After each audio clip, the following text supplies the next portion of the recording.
जो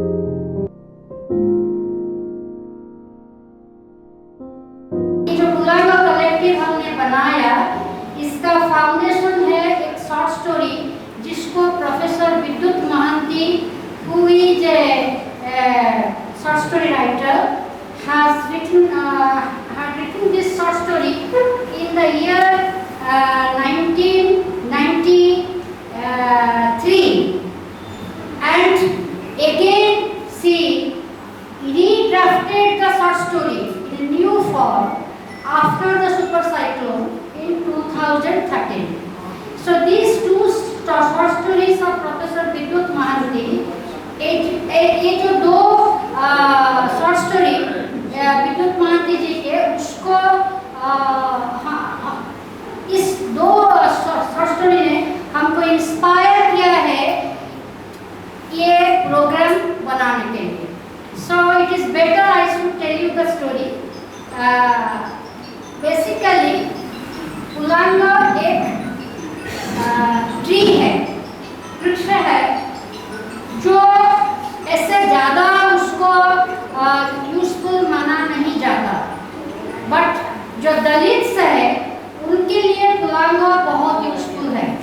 वो उसके जो पेड़, उसके जो लीव्स है, जो पत्ते हैं, जो टहनियाँ हैं, उसको वो अपने फ्यूल के लिए, चूल्हा के लिए यूज करते हैं. और उसके जो बीज है उसको भी उसमें से वो तेल निकाल के अपना दिया जलाते हैं. And this is the fourth Pulanga lecture. First Pulanga lecture was given by professor Usha Ramanathan.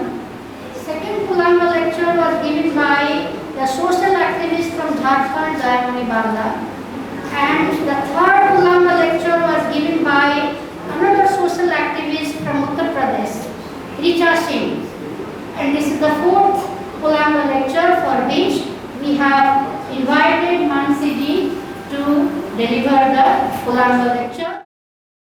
हम हिमालय को जब देखते हैं तो हमारे सामने जो तस्वीर आती है वो अमूमन वही है जो मीडिया में और एक मुख्य धारा में पहाड़ों की तस्वीर बनी है. इसमें कश्मीर में तो एक बहुत ही ऐतिहासिक कॉन्फ्लिक्ट की स्थिति है, लेकिन अगर हम पूरे हिमालयी क्षेत्र को देखें तो हमेशा एक बहुत ही कॉम्प्लेक्स जगह को एक बहुत ही सिंपलिस्टिक तरीके से मीडिया में दर्शाया जाता है. तो जैसे ही हम देखते हैं तीन दिन पहले एक घटना होती है जो बहुत ही बड़ी त्रासदी है, बहुत ही बड़ी संकट है, और इसके पीछे कई कारण हैं जिसमें मैं आज नहीं जाऊंगी, लेकिन हम इससे नज़र भी नहीं हटा सकते कि हम लोग इस मुद्दे से नहीं जूझ पा रहे हैं और उसके पीछे के क्या कारण हैं उससे भी नहीं जूझ पा रहे हैं. और इसके साथ साथ एक दूसरी घटना भी घट रही है जो अभी मीडिया में इतना नहीं आया.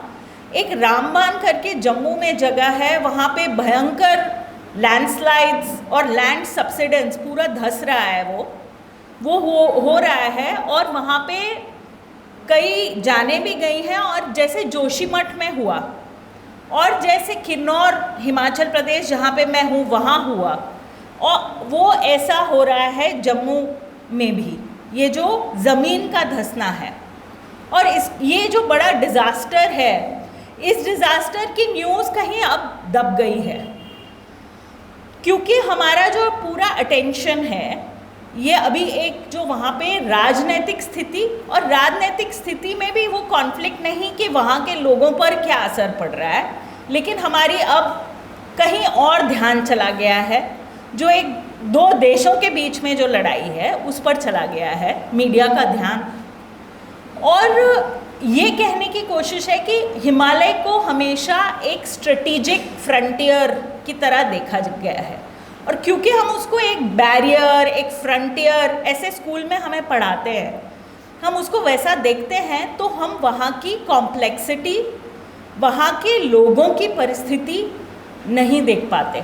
वहाँ की जो अलग अलग पर्यावरण की भी समस्याएं हैं, आज के दिन क्लाइमेट चेंज के भी मुद्दे हैं, रोज़गार के मुद्दे हैं, सामाजिक मुद्दे, वो हमसे कहीं दूर रहते हैं। तो आज के जो बातचीत होगी, मेरी कोशिश ये रहेगी कि थोड़ा, क्योंकि मेरा काम हिमाचल और उत्तराखंड में रहा है तो मैं फोकस ज़्यादा इस पे करूँगी, लेकिन पहाड़ों की क्या क्या इतिहास रहा और आज के दिन वहाँ पे किस तरह के चैलेंजेस हैं, और वो देश के परिप्रेक्ष्य में, आप और मेरे परिप्रेक्ष्य में हम इसको कैसे देखें।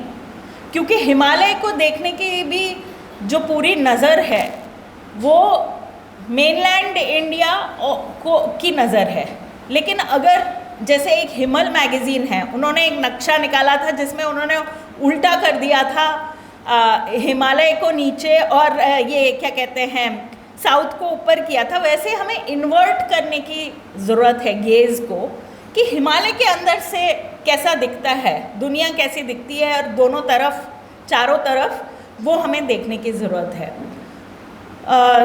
ये इसमें जो तीसरी तस्वीर है, इसमें दो तो तस्वीरें आप देख रहे हो, जो इंडस वाटर ट्रीटी पे बात हो रही है कि अब इंडस वाटर ट्रीटी जिसमें इंडस के 6 नदियाँ, जिसमें से 4 जो नदियाँ हैं वो यहाँ से बह रही हैं, जो रावी है, सतलज है, ब्यास और चेनाब, वो हिमाचल से होके जाती हैं, जिसमें से 3 नदियाँ जो हैं चेनाब को छोड़ के वो इंडस वाटर ट्रीटी में इंडिया का उस पर अधिकार है। या फिर हम नीचे वाला देखें, ये जो जल संधि हुई 1960 में, अब इस पे बात हो रही है कि अभी ये स्थगित हम करेंगे, क्योंकि दूसरी जो 3 नदियां हैं वो पाकिस्तान को सारा पानी जो है वो सारा पाकिस्तान को जाता है, हम अपर राइपेरियन स्टेट हैं। मैं क्यों इसकी बात कर रही हूँ, क्योंकि घूम फिर के, चाहे वो मुद्दा राजनीतिक हो, चाहे वो मुद्दा सामाजिक हो, घूम फिर के बात संसाधनों पे आती है, जल जंगल ज़मीन पे आती है। और अगर आप जो नीचे वाला है वो देखें, cutting, people in India can see the Himalayas for the first time in decades during the lockdown. Punjab की तस्वीर है और पीछे से हिमालय, धौलाधार, वो पहाड़ियाँ हिमाचल में हैं, वो दिख रही हैं। तो जब लॉकडाउन हुआ तो बहुत कम लोगों को पता था कि हिमाचल या हिमालयी राज्यों की क्या स्थिति है कोविड के नज़र से, या वहाँ से भी मज़दूर पैदल चल के जा रहे थे अपने अपने इलाकों में, ये न्यूज़ में नहीं आ रहा था। हिमालय दिख रहा है, हिमालय की बर्फ़, तो ये हिमालय की तरफ जो सेकंड नज़रिया है, ये एक टूरिस्ट अट्रैक्शन, एक प्लेस ऑफ ब्यूटी, एक एस्थेटिक है जिसको कंज्यूम करना है, जिसका हमें उपभोग करना है। उस तरह से हमारी भी नज़र हिमालय की तरफ है।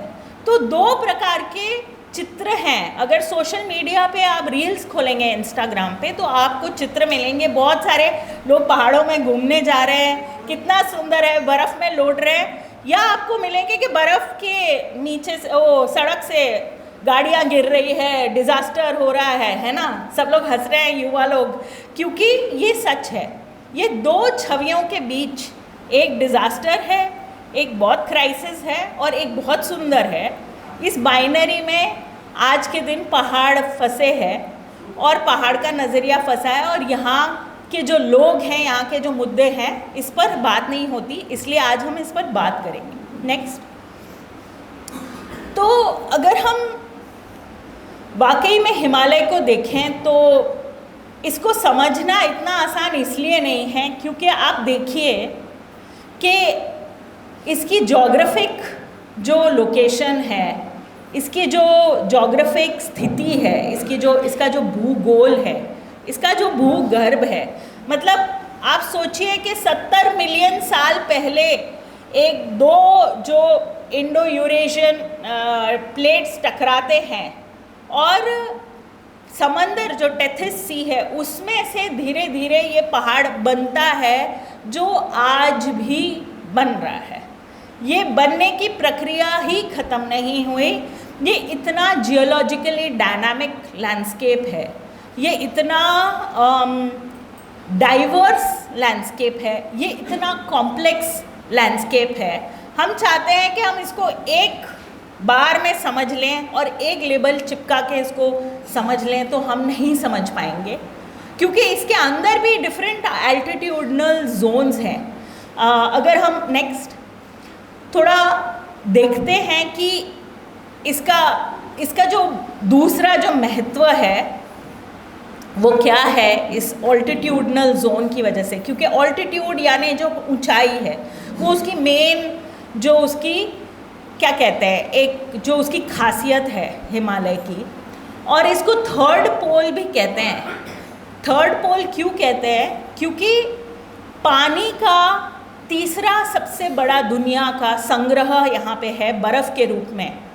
तो बर्फ़ हमारे को ग्रीनलैंड और पोल्स पे मिलती है, उसके बाद सबसे ज़्यादा बर्फ़ जो है वो हिमालय में है, और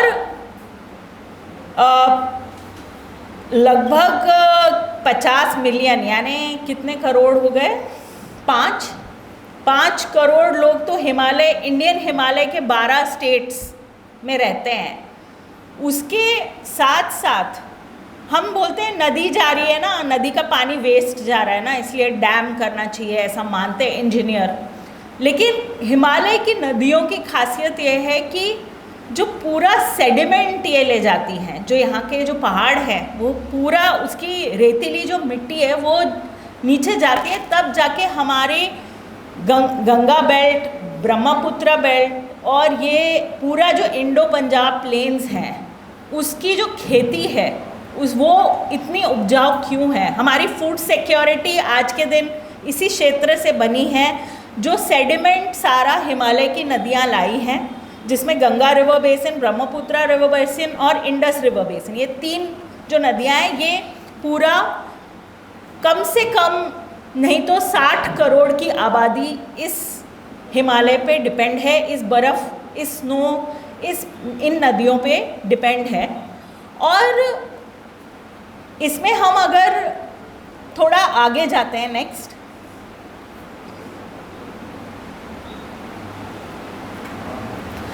तो अगर हम देखें तो ये एक चित्र है, ये ऑल्टीट्यूड में भी 3 अलग जोन्स आप डिवाइड कर सकते हो।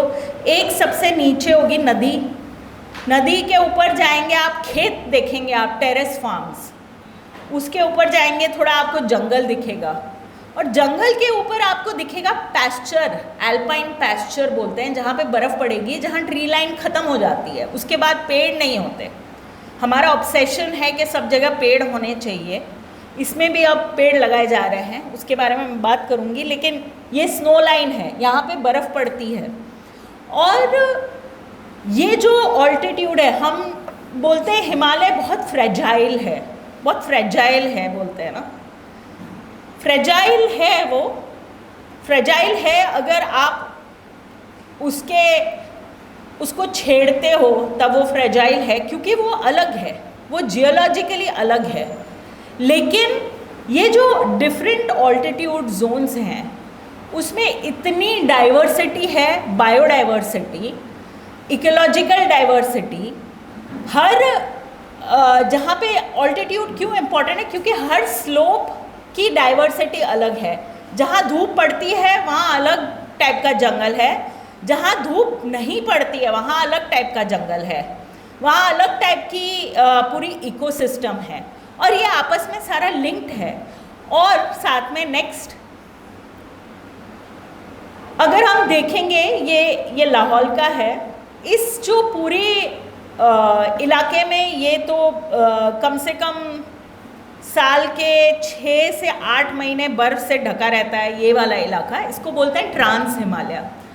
तो अगर हम पूरे हिमालय को देखें तो 3-4 हमें जोन्स मिलेंगे। एक शिवालिक जो लोअर हिमालय है, फिर मिड हिमालय है जो हमें मिलेगा 1400, 1200, 1000 मीटर के ऊपर मान लीजिए। उसके बाद फिर ग्रेटर हिमालय है, उसके बाद फिर है ट्रांस हिमालय। ये ट्रांस हिमालय है, इसको कोल्ड डेजर्ट भी बोलते हैं। मतलब कि ये यहाँ पे जो है हम सोचेंगे कि यहाँ पे कोई नहीं रहता है, लेकिन यहाँ पे भी जीवन रहा है, सदियों से लोग इसमें रहते आए। नेक्स्ट, अगर हम पूरे हिमालय क्षेत्र में देखें तो हमें अलग अलग समुदाय मिलेंगे, और जो हमने ये डाइवर्सिटी की बात की, इस डाइवर्सिटी के साथ रहने वाले डाइवर्स पॉपुलेशंस हमें मिलेंगे, डाइवर्स लाइवलीहुड्स प्रैक्टिस करने वाले। तो भेड़ पालन, खच्चर और म्यूल पालन, क्योंकि पहले तो पूरा जो ट्रांसपोर्टेशन था वो म्यूल से होता था, और ज़्यादा समय नहीं हुआ पहाड़ों में सड़क आए हुए, उसकी भी बात करूँगी मैं। जो हम कहते हैं नॉन टिम्बर फॉरेस्ट प्रोड्यूस या माइनर फॉरेस्ट प्रोड्यूस, पूरा वो फॉरेस्ट प्रोड्यूस से लाइवलीहुड्स चलते थे। जो हम वीविंग कहते हैं, पूरा वुल, भेड़ पालन या तो मीट के लिए होता था या वीविंग करते थे उसके वुल के लिए, उससे कपड़े बनाते थे। और फिर साथ में खेती बाड़ी। तो जो खेती है वो पहाड़ का बहुत कम हिस्सा है जो खेती के अंडर है। सबसे ज़्यादा हिस्सा जो है वो कॉमन्स या जंगल के अंदर है, जिसमें पैस्चर्स और फॉरेस्ट है, रिवर बेड साइड का लैंड है। तो अगर हम पंजाब को देखें तो पंजाब में 95% लैंड जो है वो या तो प्राइवेटली ओन्ड है, इसके अंदर खेत हैं, थोड़ा रेवेन्यू लैंड होगी उसमें जो सरकार की होगी। 5% है फॉरेस्ट लैंड लीगली क्लासिफाइड। यहाँ पे उल्टा है, हिमाचल में 68% लीगली क्लासिफाइड फॉरेस्ट लैंड है, और लोगों के पास कितनी है? 10%। पॉपुलेशन भी कम है, लेकिन ज़्यादा जो है, कहने का ये मतलब है कि हमेशा से लोगों ने एक कॉमन्स के ऊपर डिपेंडेंट प्रकृति के साथ मिलके इस यहाँ जीवन जिया है। अब सवाल ये उठता है कि क्या पहले लैंडस्लाइड नहीं होते थे? क्या पहले भूकंप नहीं आते थे? क्या पहले बाढ़ नहीं आते थे? लोग कैसे जीते थे इसके साथ? नेक्स्ट, तो लोग जीते थे। तो ये जो ऑल्टीट्यूड्स हमने देखे, एक तो ये ऑल्टीट्यूड्स आपको वेरिएबिलिटी प्रोवाइड करते हैं। ये वेरिएबिलिटी में अगर आप मोबाइल हैं तो आप एक से दूसरे में शिफ्ट होके अपने आप को स्टेबलाइज कर सकते हैं, अपना रेजिलियंस बढ़ा सकते हैं। आपके पास ऑप्शन होता है, तो आप नीचे गेहूँ उगाएंगे और फिर ऊपर आप आलू उगाएंगे। तो एक खेत आपका बहुत नीचे होगा, एक खेत आपका बहुत ऊपर होगा। एक परिवार का सदस्य जो है वो खेती करेगा तो दूसरा भेड़ लेके ऊपर पहाड़ों में जाएगा। एक जो है महिला कुछ काम करेगी तो पुरुष कुछ और काम करेगा। इवन फैमिली सिस्टम्स, अगर आप वेस्टर्न हिमालय में, at least I think eastern Himalaya में भी है, लेकिन पश्चिम हिमालय में आप चले जाओ तो आपको पॉलीएंड्री, फ्रेटर्नल पॉलीएंड्री मिलेगी। ये कोई अपने आप से तो नहीं आई है सिस्टम, ये इवॉल्व हुई है, जिसमें एक महिला की शादी 4 भाइयों से होगी। क्यों? ये सिर्फ एक कल्चरल प्रथा नहीं थी, ये कहीं ना कहीं उस लैंड की कमी, उसका बंटवारा रोकना, उसके लिए भी थी। वो एक पॉपुलेशन कंट्रोल का मैकेनिज्म भी था। तो ये कल्चरल फैमिलियल सिस्टम्स के अंदर भी पूरा इकोलॉजी के साथ एक मेल मिलाप होके इवॉल्व हुआ है। और एक और चीज़ हम समझते हैं कि जो लोग थे ना, वो रिमोट एरिया में रहते थे। रिमोट एरिया में रहते थे ज़रूर, पहाड़ प्लेन्स के साथ कनेक्शन कम था, लेकिन आई एम टॉकिंग अबाउट कि जब सड़क नहीं थी। अगर हम 19th सेंचुरी से पहले की बात करें, लेकिन 19th सेंचुरी से पहले जो इंटरनल मोबिलिटी थी विद इन द पहाड़, वो बहुत ज़्यादा थी। और मोबिलिटी कैसे? ट्रेड, हिमालयन ट्रेड के ऊपर अगर आप लोगों ने पढ़ा होगा कि तो भेड़ पालन हो गया, NTFP हो गया, खेती हो गई, और साथ में ट्रेड भी होता था, व्यापार भी होता था, तिब्बत से के साथ व्यापार होता था। तो ये बॉर्डर्स जो थे वो पोरस थे, तब जब बॉर्डर्स बनने लगे, मैं बॉर्डर्स जब बनने लगे की बात कर रही हूँ, क्योंकि बॉर्डर्स का कॉन्सेप्ट भी बहुत नया है हमारा। जो लाइंस ड्रॉ की गई हैं, रैडक्लिफ लाइन, मनमोहन लाइन, ये सारी लाइंस जो हैं ये अंग्रेज़ों के बाद आई हैं, अंग्रेज़ों के साथ आई है। आपने द ग्रेट गेम करके सुना है कुछ? The great game, great game ये रशिया और अंग्रेज़ इनके बीच में ये था एक तरह से डिप्लोमेसी।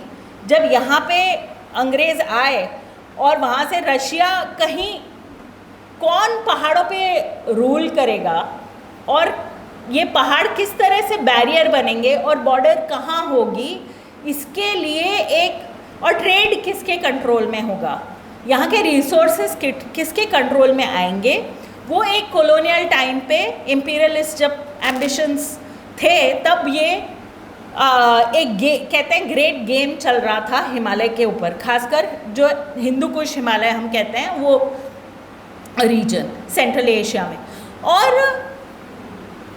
वो ग्रेट गेम जो है वो कहीं ना कहीं एक ऐसा समय आया कि कॉलोनियल टाइम में, I think about 19th century, mid 19th century तक ब्रिटिश पहाड़ तक पहुंच गए थे। एंग्लो गोरखा वॉर होती है क्योंकि दूसरी तरफ से गोरखा भी आ रहे हैं। तो थोड़ा इतिहास में इसलिए जा रही हूँ, समझने के लिए, हमें समझने की ज़रूरत है कि जो कनेक्टिविटी थी पहाड़ों में वो ख़त्म कैसे हुई और एक दूसरी तरह की ज़िंदगी कैसे शुरू हुई, जिसकी वजह से कई वल्नरेबिलिटीज़, नए कई इश्यूज़ पैदा हुए, और वो मैं इसके बारे में बात करूँगी। तो ये इंटरकनेक्टिविटीज़ थे और इसके साथ रिलीजन की भी इंटरकनेक्टिविटीज़ हुए। ऐसा नहीं है कि सिर्फ एक तरह का रिलीजन था, ऐसा नहीं है कि एक तरह के मटेरियल्स थे, सब मटेरियल्स की भी मूवमेंट हो रही है, यहाँ से ऊन जा रहा है, वहाँ से नमक आ रहा है।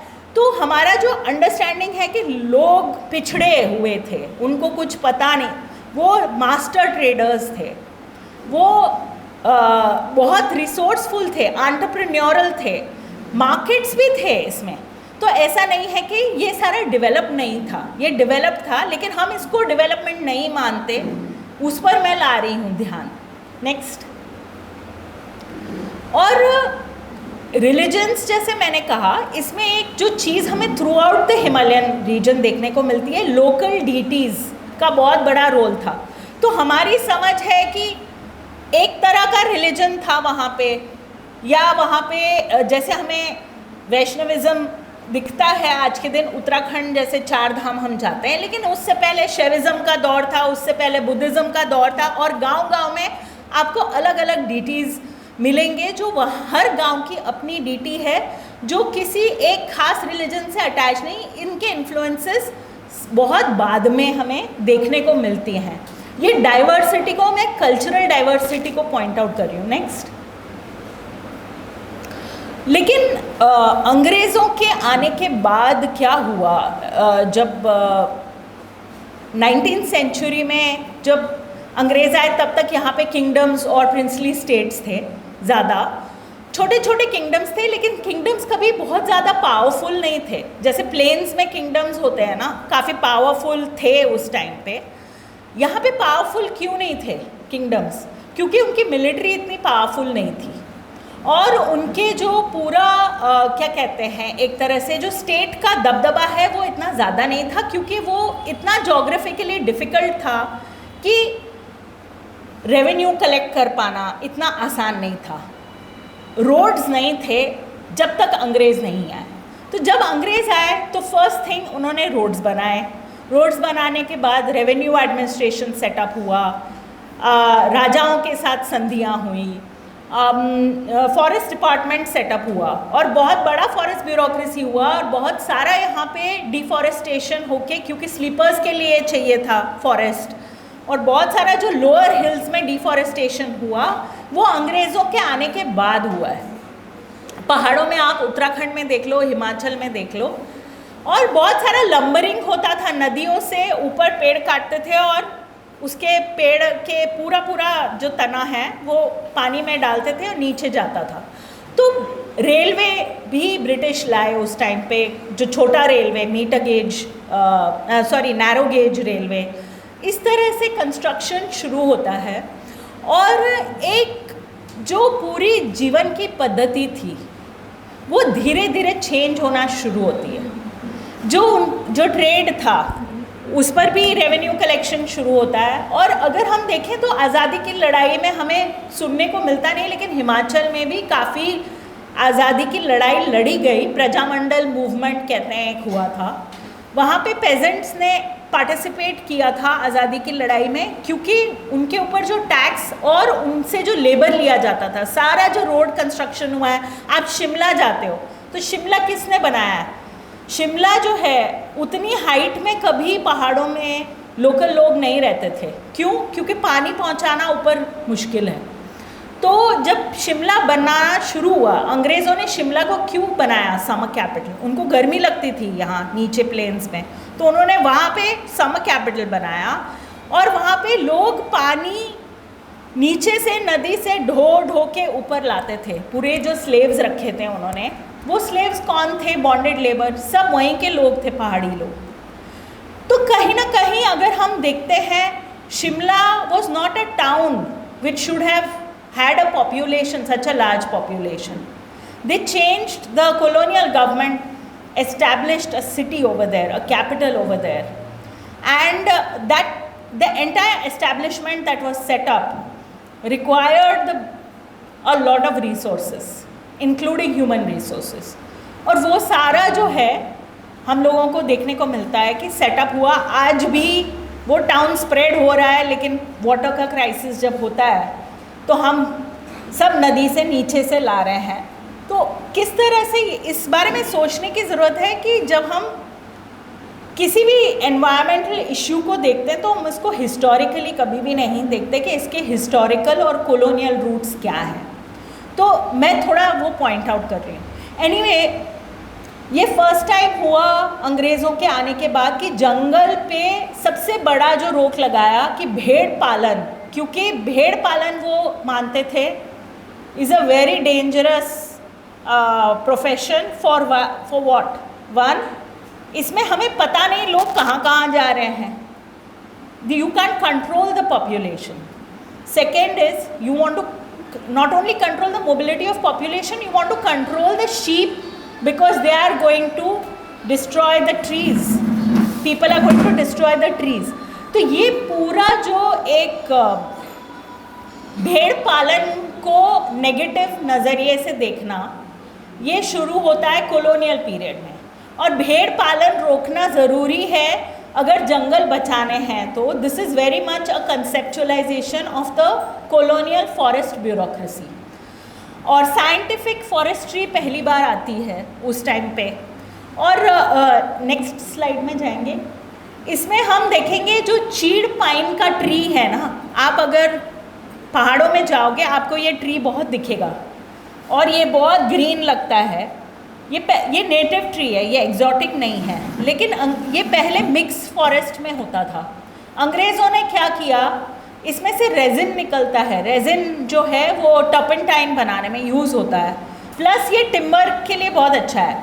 अंग्रेज़ों ने इसके प्लांटेशन करना शुरू किया फॉरेस्ट डिपार्टमेंट ने।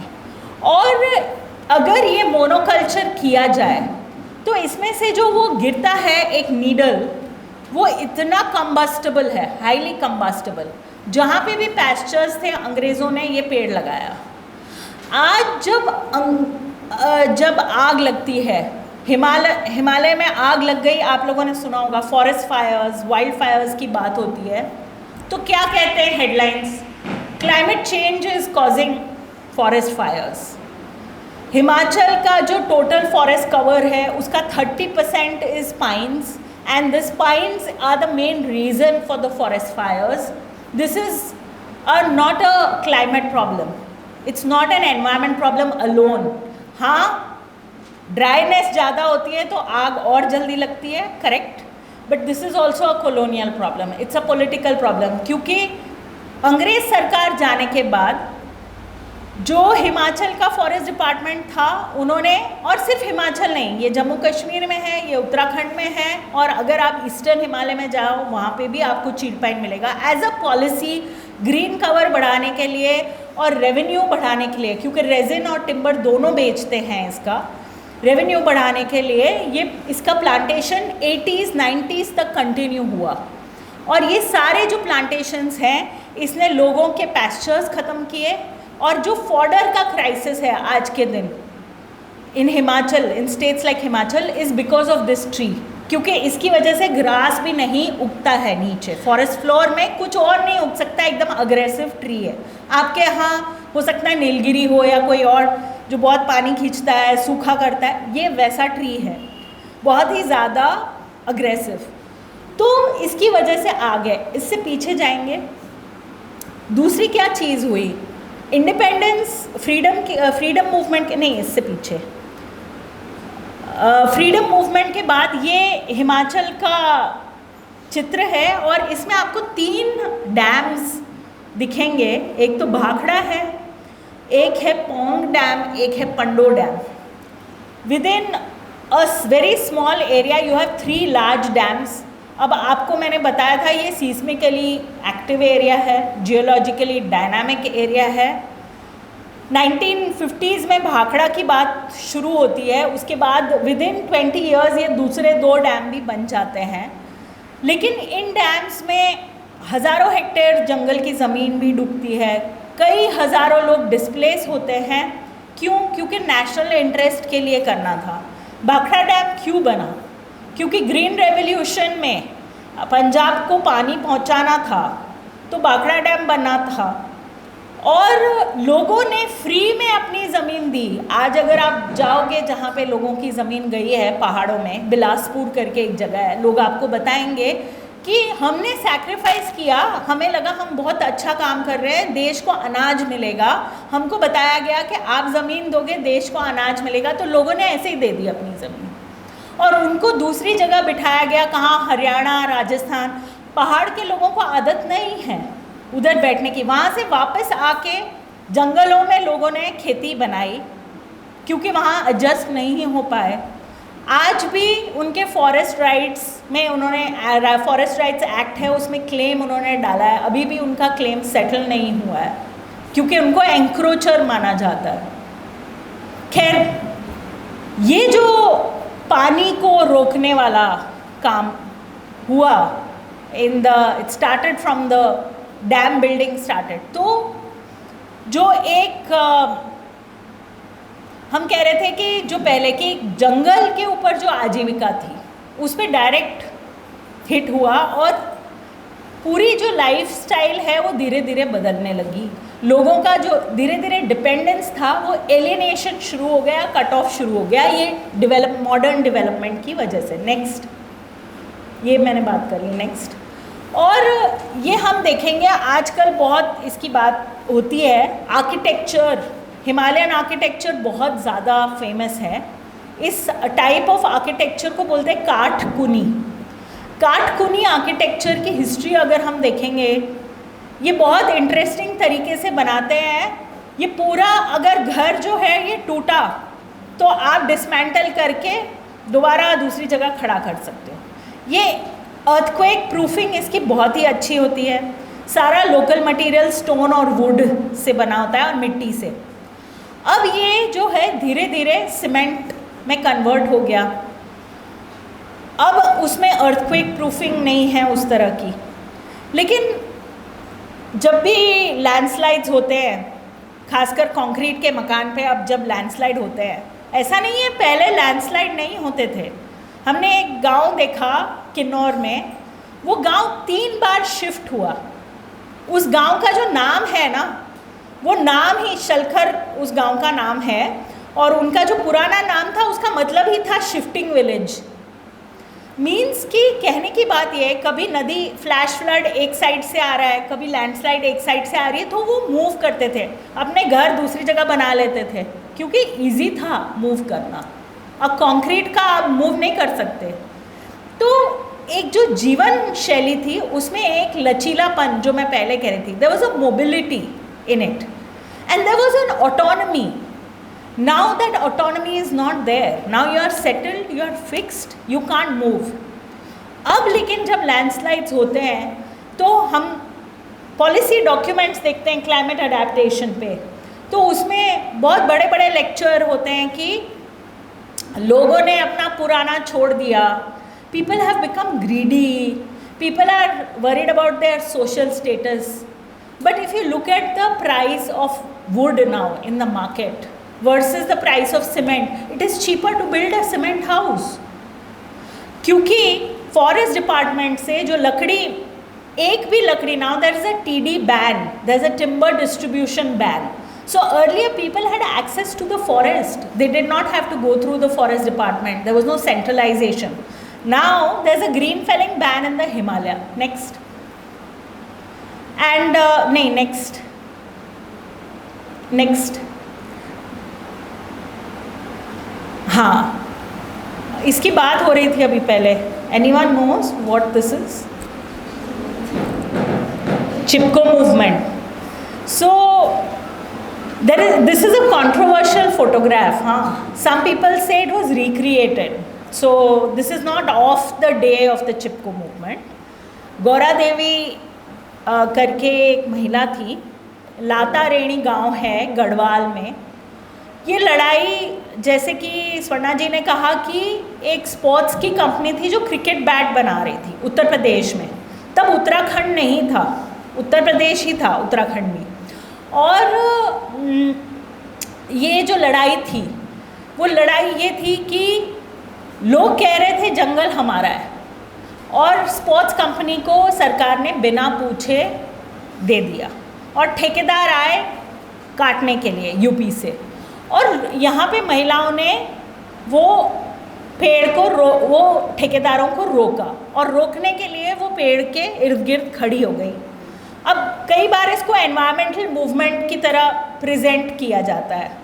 इसको ये भी दिखाया जाता है कि महिलाएं जो हैं उनको बहुत प्यार है प्रकृति से, इसलिए वो एक इको फेमिनिस्ट अप्रोच के से दिखाते हैं कि महिलाएं और जंगल का अटूट रिश्ता है.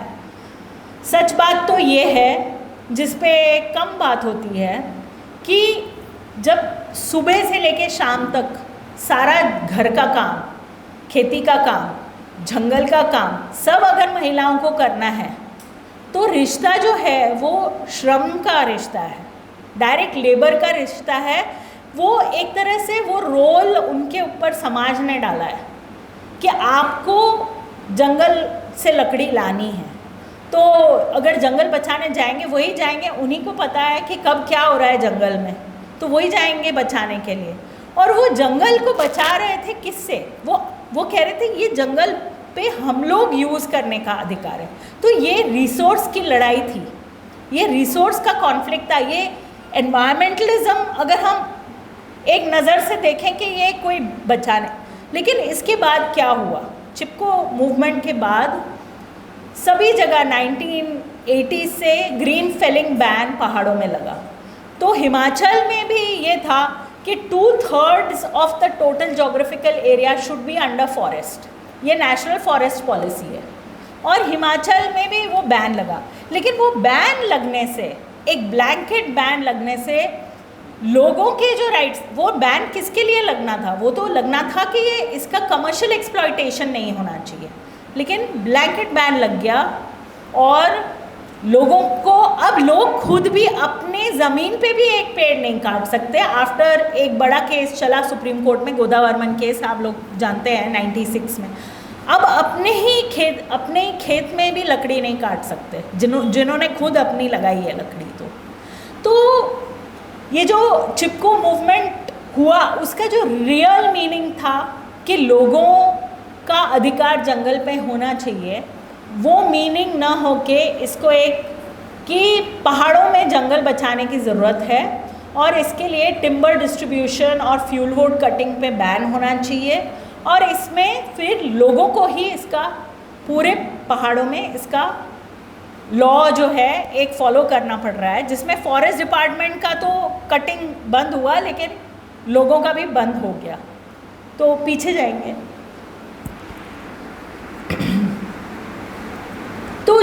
उत्तराखंड में जो सेपरेट स्टेट के लिए मूवमेंट चला, इसमें भी रिसोर्सेज का मुद्दा मेन था कि रिसोर्स पे किसका कंट्रोल है, क्योंकि उत्तर प्रदेश से बहुत ज़्यादा प्रेशर था, सारे डिसीजंस वहाँ पे लिए जा रहे हैं।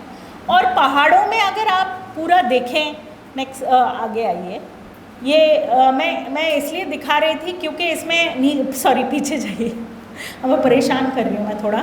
नीचे वाला फोटोग्राफ देखेंगे ना तो उसमें बच्चे हैं, वो कह रहे हैं कि मडवा खाएंगे उत्तराखंड बनाएंगे, मतलब मडवा कोणी खाएंगे उत्तराखंड बनाएंगे। तो मडवा और कोणी, रागी, आप लोग क्या कहते हैं मडवा को यहाँ पे उड़ीसा में?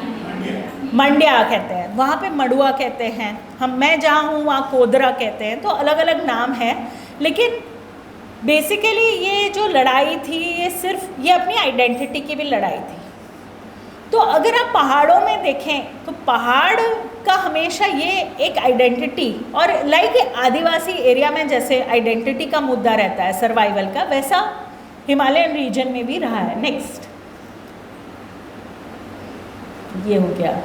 और अगर हम देखें तो ये हिस्ट्री को समझना ज़रूरी है कि 80s तक ये माहौल था, और फिर 90s के बाद दो चीज़ें पहाड़ों की तरफ मुड़ती है, जिससे एक बहुत रैपिड डिस्ट्रक्शन, एनवायरमेंटल डिस्ट्रक्शन और socio economic destruction, livelihood destruction होता है।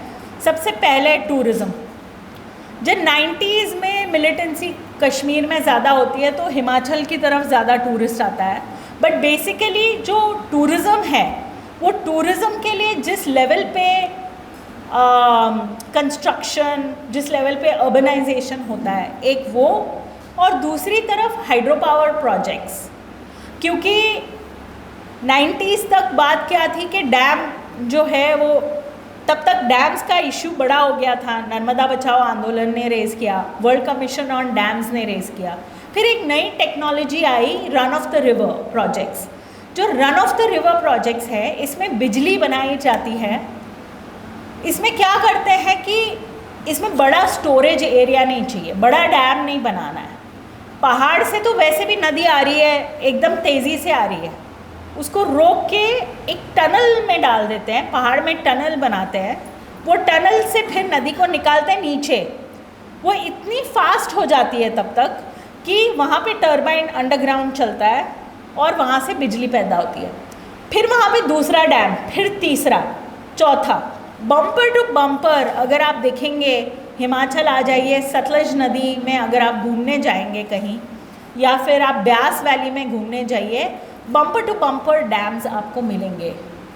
इनसे क्या हुआ, ये कह रहे थे कि ये सोशली और इकोलॉजिकली वो जो प्लेन्स में डैम्स बनते हैं उससे ये ज़्यादा अच्छा है, ये ग्रीन एनर्जी के लिए बहुत अच्छा है। तो ग्रीन एनर्जी, रिन्यूएबल एनर्जी के लिए ये डैम्स को पुश किया गया 90s के बाद। और पूरे हिमालय में अगर आप अभी देखोगे हाइड्रो पावर, अगर 72% या almost 80% of hydro power projects are और being built in the Himalayan region. Western Himalaya में काफ़ी बिल्ड हो चुके हैं, हमारे हिमाचल में सबसे ज़्यादा, इंडिया का सबसे ज़्यादा हाइड्रो पावर प्रोडक्शन होता है। अब अरुणाचल की तरफ रुख हो रहा है, और अरुणाचल में जो लोग हैं, जैसे हिमाचल में लोगों ने विरोध किया है इन डैम्स का, तो अगर हिमालय में जितने भी डैम्स प्लान्ड है ना, उसमें भूटान भी है, नेपाल भी है, पार्ट्स ऑफ पाकिस्तान भी है, अफ़गानिस्तान, अगर ये सारे डैम बन गए तो Himalayas will be the most dam dense region in the world. उतने डैम्स प्लान्ड है। हिमाचल में 1000 डैम्स बनाने हैं, अभी 1000 बने नहीं हैं अभी, क्योंकि क्यों नहीं बने उस पर भी मैं बात करूंगी। लेकिन ये जो टनलिंग वाला है ना, ये टनलिंग से जियोलॉजिकल डिस्टर्बेंस बहुत ज़्यादा होता है और इससे लैंडस्लाइड भी बढ़ रही हैं। तो वहाँ आपको दिखेगा नदी बह रही है और फिर नदी गायब हो गई और नीचे पूरा सूखा है। वो नदी जो है अब टनल के अंदर बह रही है, लेकिन वो पूरा लैंडस्लाइड वहाँ आपको दिख रहा है। और अब ये जो हिमालयन रिवर्स हैं, इसमें क्या हो रहा है, सबसे बड़ा प्रॉब्लम, ये रिवर्स जो हैं धीरे धीरे ग्लेशियल मेल्ट जब होता है ना, तो ऐसा नहीं है कि एकदम धीरे हो रहा है। कई बार ग्लेशियर के बड़े बड़े टुकड़े गिरते हैं पानी में और अचानक से फ्लैश फ्लड होता है। एक ग्लेशियल लेक आउटबर्स्ट फ्लड बोलते हैं, वो भी होता है। तो अचानक से बहुत पानी आता है। और पिछले साल क्या हुआ, एक डैम ही टूट गया फ्लैश फ्लड की वजह से।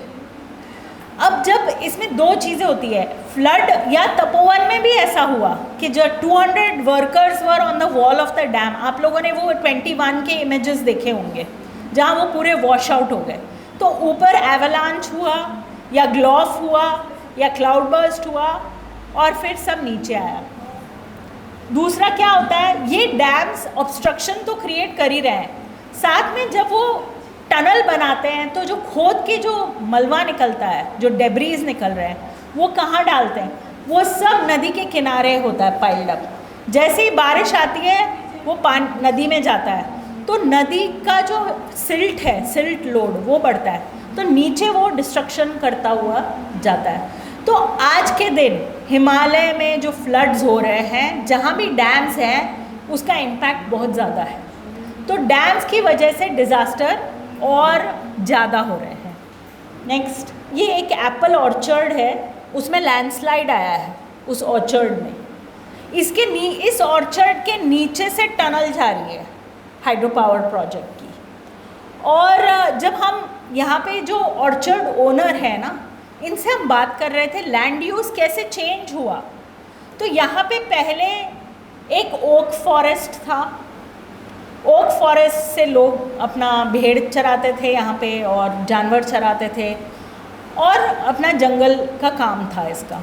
फिर वहाँ पे सरकार ने एप्पल इंट्रोड्यूस किया 1970s 80s में और बोला एप्पल ऑर्चर्ड लगाओ, ये कैश क्रॉप है। तो एग्रीकल्चर एक्सटेंशन वर्कर्स जो है वो आके, और वो जो जिन्होंने बताया वो कह रहे थे कि मेरे पिताजी बोल रहे थे एप्पल मत लगाओ, एप्पल पैसा क्या खाओगे, पैसा खाओगे तुम, उससे अच्छा जो हम उगा रहे हैं अभी वो ठीक है, कम से कम हम खा तो पाते हैं। जौ एप्पल तो हम खा नहीं पाएंगे। फिर भी क्योंकि पैसा कमाना ज़रूरी था, लोगों के पास कम सोर्सेज थे, तो लोगों ने एप्पल लगाया और थ्राइविंग एप्पल इकोनॉमी है, किन्नौर का है ये। वो एप्पल ऑर्चर्ड अच्छा खासा, उसके नीचे से जब टनल जाती है तो वहाँ पानी के भी सोर्स सूखते हैं और जो पुरानी लैंडस्लाइड है वो एक्टिवेट हो जाती है यहाँ पे। और अब ये पूरा गिर गया है नीचे। अभी इनको ना कोई रिहैबिलिटेशन, ना कोई दूसरा लैंड, ऑल्टरनेट लैंड, ना कोई कॉम्पनसेशन अभी भी मिला है। क्यों? क्योंकि there is no scientific evidence that this tunnel has led to this landslide और the tunnel has activated the landslide. So वो साइंटिफिक एविडेंस नहीं होने की वजह से ये इम्पैक्ट प्रूव करना मुश्किल है। तो जो प्लेन्स में जो डैम्स बनते हैं ना, उसमें तो डायरेक्ट डिस्प्लेसमेंट है ना, लोगों का घर डूबेगा सबमर्जेंस एरिया में तो आप डिस्प्लेस्ड में आपका नाम आ जाएगा। बट यहाँ पे डायरेक्ट डिस्प्लेसमेंट नहीं है, इनडायरेक्ट डिस्प्लेसमेंट हो रहा है। तो ये दिखा रहा है कि हिमालयन जो रीजन है इसमें डिज़ास्टर्स अब बढ़ रहे हैं। केदारनाथ में हुआ, पिछले साल हिमाचल में हुआ, तो जो फ्लैश फ्लड्स है, लैंडस्लाइड्स हैं, ये लगातार बढ़ रहे हैं। अब जैसे मैंने कहा कि इसके 3 रीज़न हैं। नंबर 1, ये एरिया ही जियोलॉजिकल डायनामिक है। नंबर 2, यहाँ पे इस तरह का डेवलपमेंट, मेगा डेवलपमेंट हुआ, यहाँ पे हाईवेज़ बन रहे हैं, अब 4 लेन हाईवे, अब रेलवे बन रहा है फ्रॉम हिमाचल टू ले। तो बहुत ज़्यादा mega infrastructures, tourism infrastructure, Pilgrim tourism. Silkyara में आपने सुना होगा टनल में लोग फंस गए थे उत्तराखंड में। केदारनाथ को स्मार्ट धाम बना रहे हैं। केदारनाथ में इतनी बड़ी ट्रेजेडी हुई, वहाँ पे डैम्स के ऊपर एक रिपोर्ट आई, सुप्रीम कोर्ट में गई, वो बार बार रिपोर्ट को कैंसिल किया। रवि चोपड़ा कमेटी ने बोला मत बनाओ और डैम्स गंगा पे, लेकिन वो डैम्स अभी भी पुश हो रहा है कि नहीं ये बनना चाहिए क्योंकि हमें ग्रीन एनर्जी चाहिए। सो इट्स वेरी इंटरेस्टिंग, क्योंकि हमें एक जो पूरा जो नैरेटिव है उसमें ये है कि कोल से एयर पोल्यूशन होता है, कार्बन एमिशन होता है, लेकिन ये तो रिन्यूएबल है तो ये अच्छा है। मैं आपको दूसरा चेहरा दिखा रही हूँ कि इसके क्या इम्पैक्ट्स हैं। जैसे लोग सब जगह इस पर सवाल उठा रहे हैं, वैसे हिमाचल में भी इस डैम्स को लेके काफ़ी सवाल उठे और एक बड़ा लैंडस्लाइड हुआ था 2021 में, तो वहाँ पे यूथ मूवमेंट एक हुआ किन्नौर में, नो मीन्स नो करके। किन्नौर जो है is got 4000 megawatt hydro power projects. पूरे सतलज वैली है, सतलज नदी जो तिब्बत से आती है और पाकिस्तान की तरफ जाती है, उस पर पूरे एक के बाद एक डैम्स बने हैं भाखड़ा तक। भाखड़ा डैम लास्ट डैम है सतलज पे, उसके बाद फिर वो पंजाब की तरफ जाती है।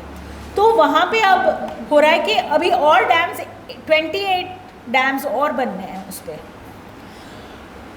तो वहाँ लोग अब मना कर रहे हैं कि हम नहीं बनने देंगे, नहीं तो हमारे लिए ये खतरा है। बहुत ज़्यादा डिफॉरेस्टेशन हुआ तो इरोजन भी ज़्यादा होगा।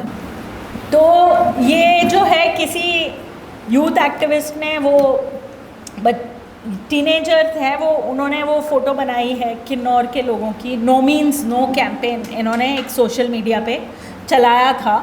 और ये एक पब्लिक हियरिंग की फ़ोटो है जहाँ पे एक डैम के ख़िलाफ़ पब्लिक हियरिंग हो रही थी, तो वहाँ पे लोगों ने विरोध किया था। तो मैं ये बात कर रही थी कि 3 इश्यूज़ हैं। एक है जियोलॉजिकल डायनामिज़म, दूसरा और सेंसिटिविटी, सीज़मिक सेंसिटिविटी है, इकोलॉजिकल सेंसिटिविटी है, दूसरा विकास का मॉडल प्रॉब्लमैटिक है, और तीसरा जो है क्लाइमेट चेंज हो रहा है। अब जहाँ मैं रहती हूँ वहाँ धौलाधार में जून तक बर्फ़ रहती थी, आज के दिन वहाँ आपको बर्फ़ नहीं दिखेगी पहाड़ों पे। तो एक ग्लोबल टेम्परेचर चेंज जो है उसका इम्पैक्ट स्लोली स्नो ख़त्म हो रहा है। और कह रहे हैं कि अब जो ये ग्लेशियर्स हैं अभी तो ये बह रहे हैं, फ्लड आ रहे हैं, एक टाइम आएगा जब ग्लेशियर ख़त्म हो जाएगा, फिर कहाँ से पानी आएगा नदियों में, ये भी एक बहुत बड़ा सवाल है। तो ये एक बहुत ऐसी डिफ़िकल्ट सिचुएशन में लोग हैं, क्योंकि इससे क्लाइमेट चेंज से खेती में भी बहुत फ़र्क आया है।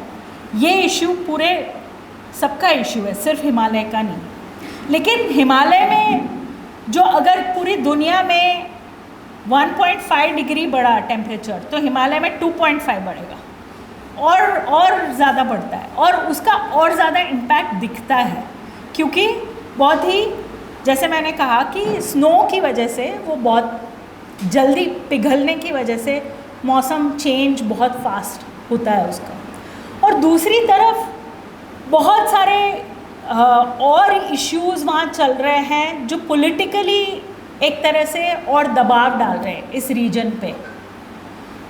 तो अब सवाल ये क्लोज़ कर सकते हैं पीपीटी।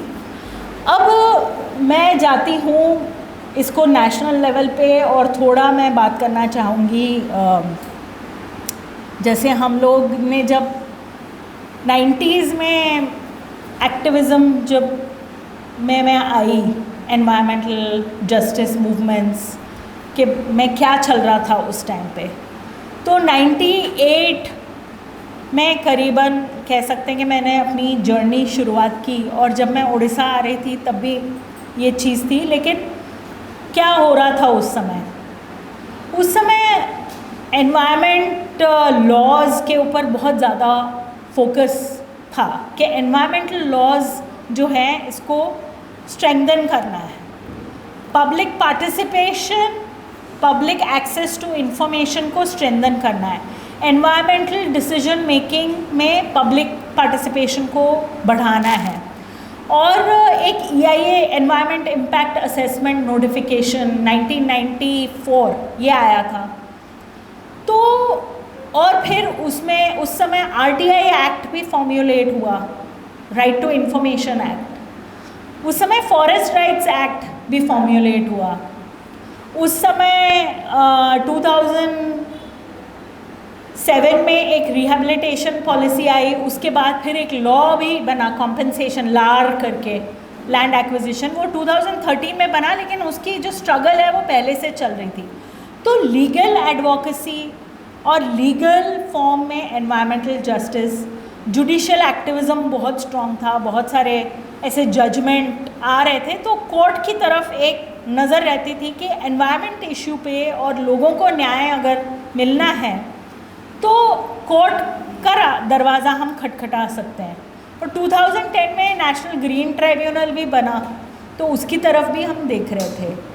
लेकिन ऐसा हुआ है कि पिछले 10-15 सालों में environmental activism through judiciary, through law, through policy, ये बहुत ही बैक सीट में गया है।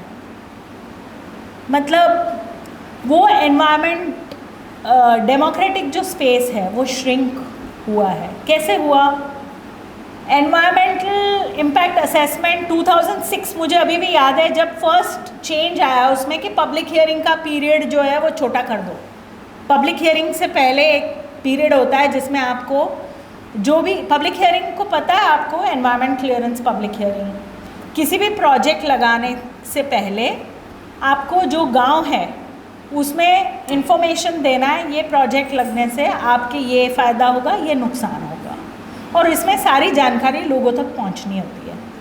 ये प्रोसेस जो है इसके लिए आपको लोगों को टाइम देना है, लेकिन वो टाइम पर भी कि ये प्रोसेस कैसे डाइल्यूट किया जाए, इस पर लगातार काम होता रहा है। वो 2006 से शुरू हुआ।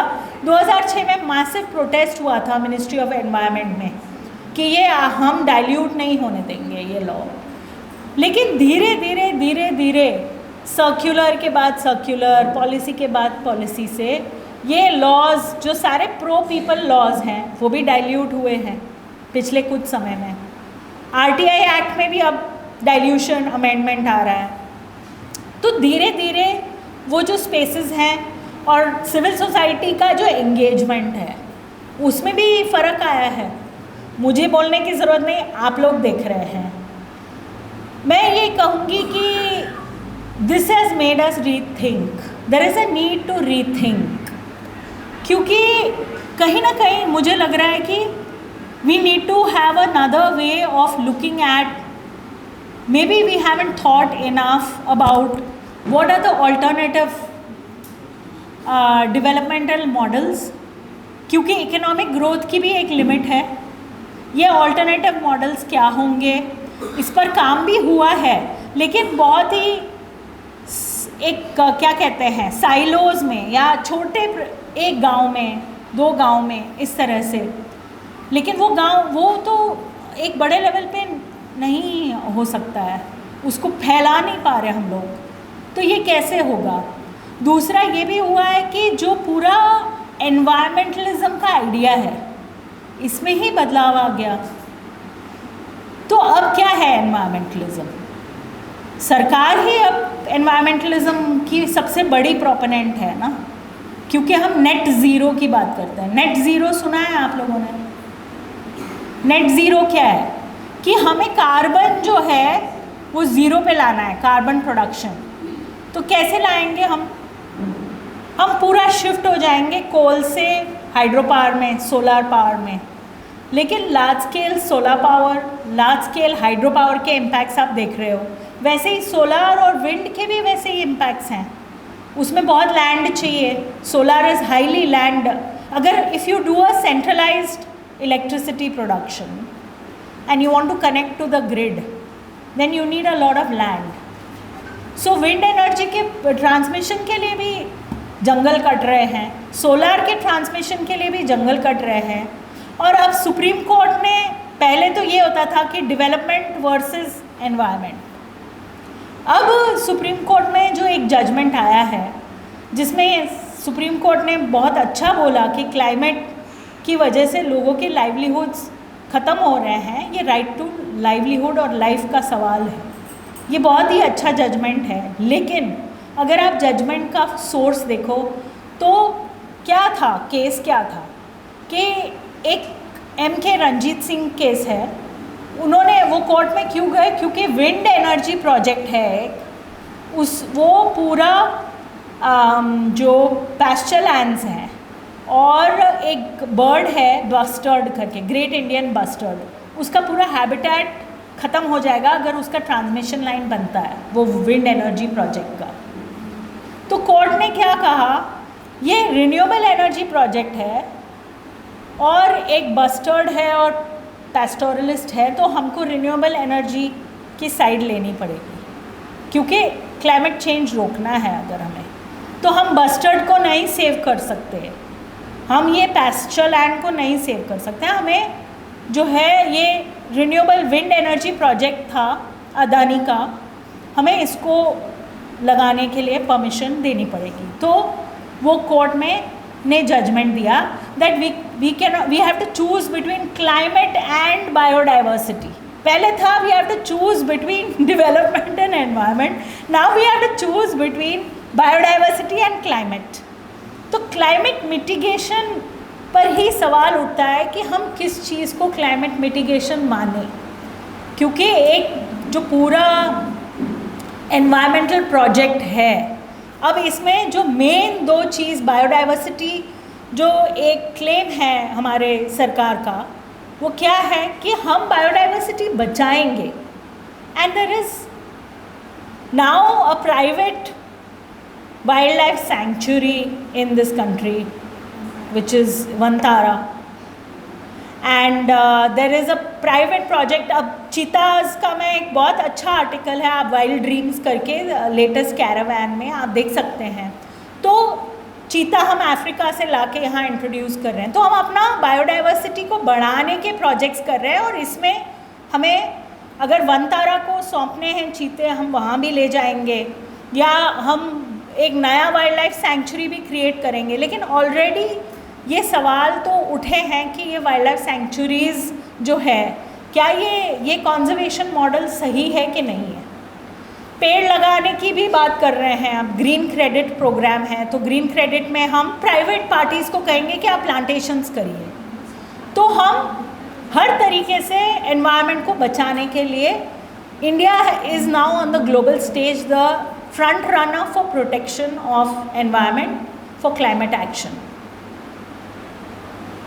Now there are two situations. There is one which is where the whole climate, environment and climate agenda is already being set, and then there is what is the role of the citizens is the big question mark. What is it that we are supposed to do when the climate agenda has been already set, and when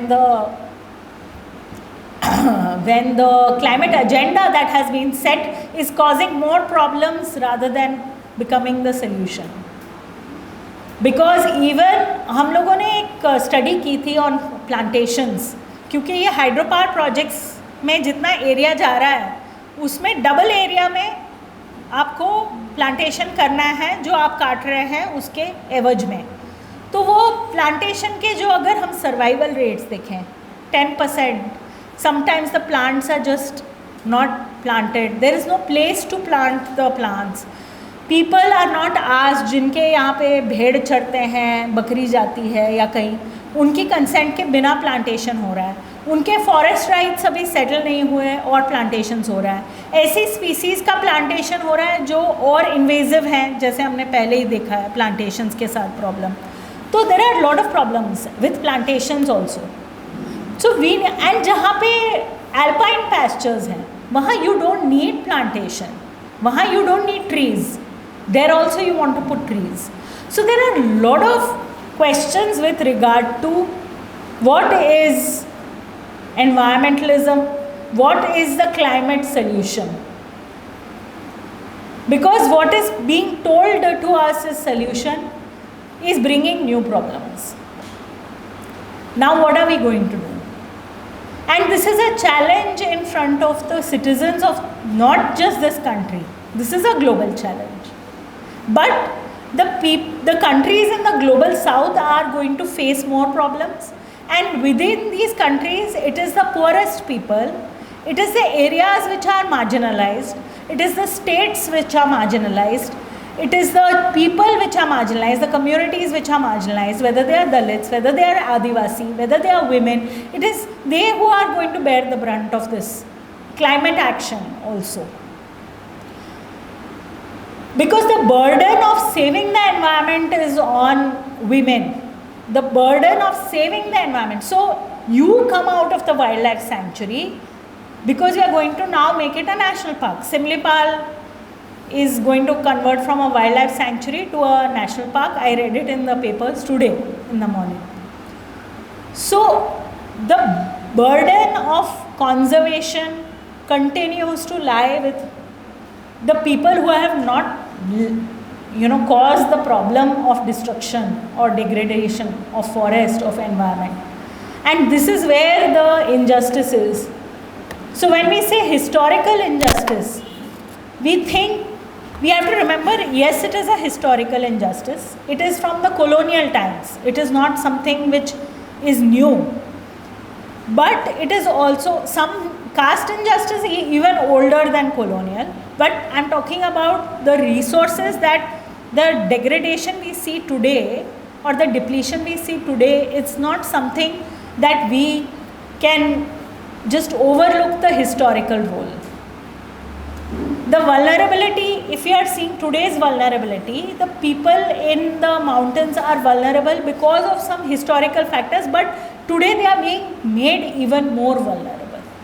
How is it that we are going to address this? One is we'll have to recognize, we'll have to understand. I think one of the shortcomings of a lot of movements and civil society also is that we only work in the realm of advocacy. We only work in the realm of law and policy. We don't think beyond it. I think there is a need for a cultural revolution. There is a need for a shift in the way we are thinking, and that requires more changes at different levels. At a socio-cultural level, at a psychosocial level. Because somewhere the way we live, the way we think, our relationship with the nature has completely altered now. With technology, we cannot think beyond technology. We do many of these programs and we always ask, okay, what is the solution? And you have young students from IIT, who come for these programs, and they say, for garbage, we'll just put the garbage in a rocket and we'll send it to space. It's always a technological solution. There is always a technological solution, and they are not getting it from anywhere. This is the reality, because even our state policies are all looking for techno-fix. Okay, how are we going to fix this with some technology and it will magically solve the problem? But the issue of climate and the issue of environment is a political issue. It's a socio-cultural issue. We cannot solve it with technology. It's a governance issue. We will have to work at different levels. But it's very important that we have to come up with creative ways now of working. It cannot be just through advocacy. Yes, that is important. Yes, we need to keep our institutions accountable, but we need more artists. We need more storytellers. We need more new songs. We need poetry. We need films. We need the conversation with the young people. We have become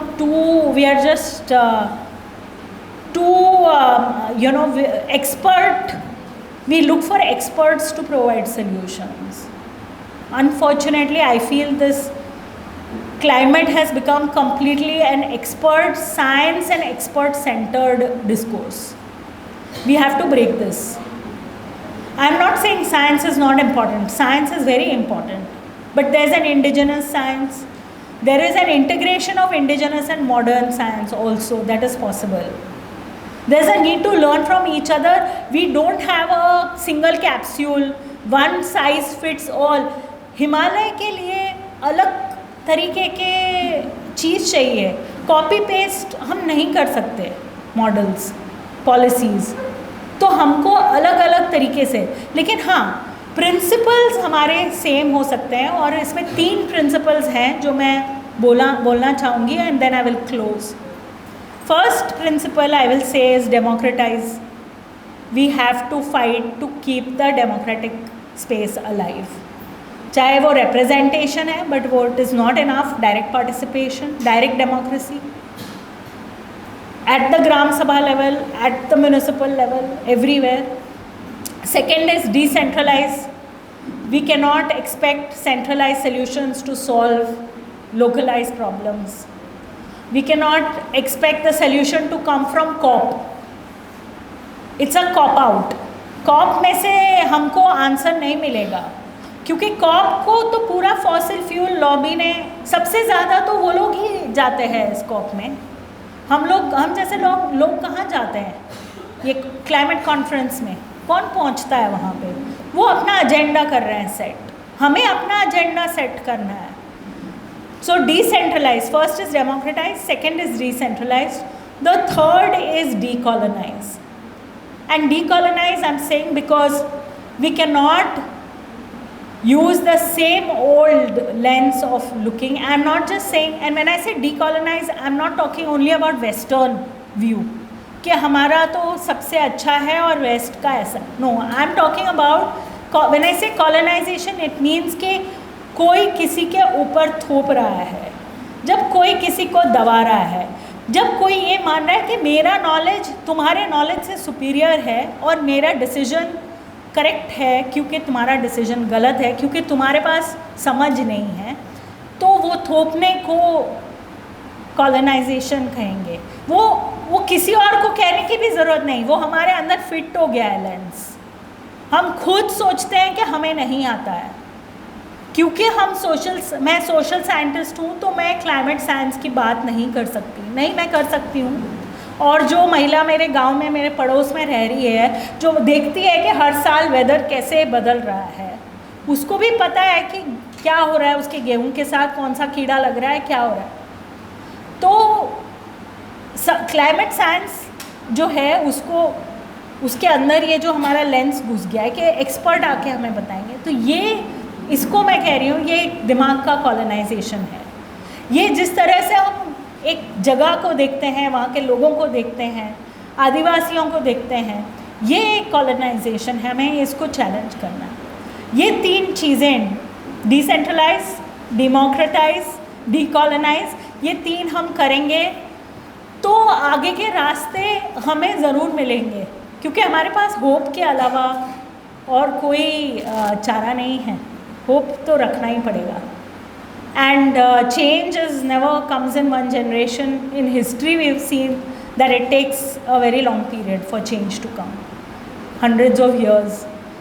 So yes, I hope that that change will come, and I'm very very hopeful today because I see a lot of bald heads and grey hairs like mine, but I also see so many young faces here, and that is what gives me hope. It's you people who give hope. So thank you so much for coming and listening to me. I'm not an expert. I just try to share some of my ideas, my thoughts and my experiences, and I hope that we'll take the conversation forward. Thank you.